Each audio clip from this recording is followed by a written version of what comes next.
Hey guys, I'm Elizabeth Newsom and welcome to my BookTube channel. So today I'm doing a book scavenger hunt and this video idea was inspired by Warren from Starry Night Reader. Make sure to check his channel out if you haven't already.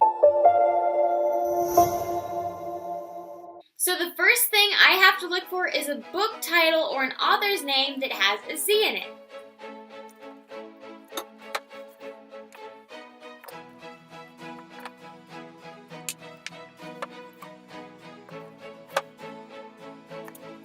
So I found Star Wars Boba Fett Maze of Deception by Elizabeth Hand, and Maze has a Z in it.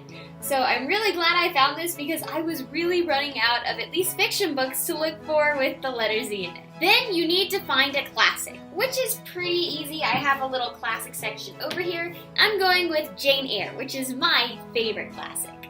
Then a book with a key on the cover.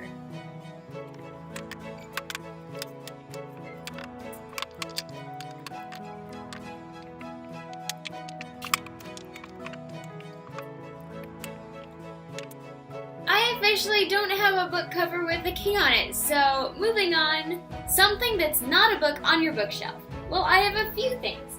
So I have this little bobblehead Captain America. I have the Iron Man one. I have some eucalyptus mint pillow spray. And then I have my business card. I've been to quite a few writers' conferences, so I like to keep track of my business cards. So this tracks the year I got the business card and the conferences I went to that year. So this is 2015. 2016, and then 2017. The oldest book on the bookshelf.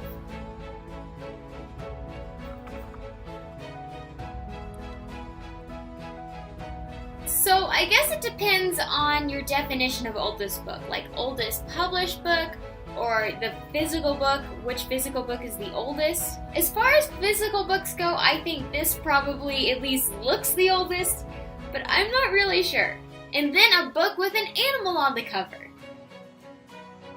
There's this, the site that looks like a wolf. It's a book a friend gave to me a while ago. I haven't gotten around to reading it, but there you go. Next is a girl on the cover. Well, as you can see at a glance, I have lots of girls on covers. There's Wonder Woman and yeah. Then a book with a male protagonist.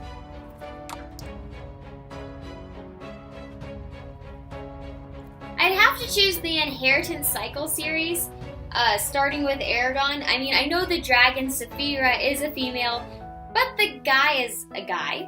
Then a book with only words on the cover. This is the Dictionary of Clichés. I got it for Christmas, and I'd say it has only words on the cover. Then a book with illustrations in it. Well, these aren't really illustrations, they're kind of shots from the Clone Wars movie, but that kind of counts, right? Next is a book with gold lettering. Well, this is a book I'm borrowing from a friend, and this is kind of goldish, right? Next on the list is a diary.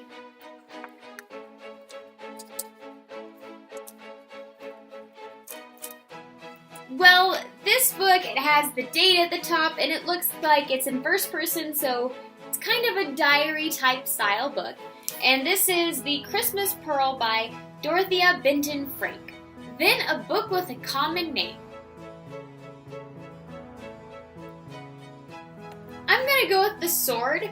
Not that I've heard of a lot of books named The Sword, but it's a single word title and sword is a pretty generic thing, so it seems like something that would be a common book title. A book with a close-up on the cover. This would easily be Ending Fear by Deanna Fugit. Like, that is a very close close-up. A hardcover without a dust jacket. There's Education of a Wandering Man by Louis L'Amour. And I'm sure this had a jacket at one point. I don't know where it went. And in case you haven't heard of Louis L'Amour, he was a very, very good writer, and this is his biography. It's really interesting. Next is a teal or turquoise book. This looks tealish turquoise, and it's very shiny. It's The Darkest Path by Jeff Hirsch. I think it's some sort of post-apocalyptic novel. An awesome cousin of mine gave this to me, and I haven't gotten around to reading it. Next is A Book with Stars. I'm going to choose The Deliverer again for this because there's stars up here, or you could probably do Firebird. I think it has some stars over there. Finally, a book that's not young adult. Well, this is the young adult kind of fiction section of my shelf, so I have to move over to this section. And this is the nonfiction section of my shelf. I'm going to choose The Exceptional 7%, The 9 Secrets of the World's Happiest Couples. So I kind of like to read books about love and relationships and marriage, even though I'm not really in a romantic relationship, kind of just to be prepared, you know? And if you end up reading a lot of books about relationships, the tips in this book will probably be pretty familiar to you, but nonetheless, it has some really good information and I enjoyed it. Well, there you have my book scavenger hunt. And thanks again to Warren for inspiring this video and giving me another video idea. And I'll see you next time. Bye!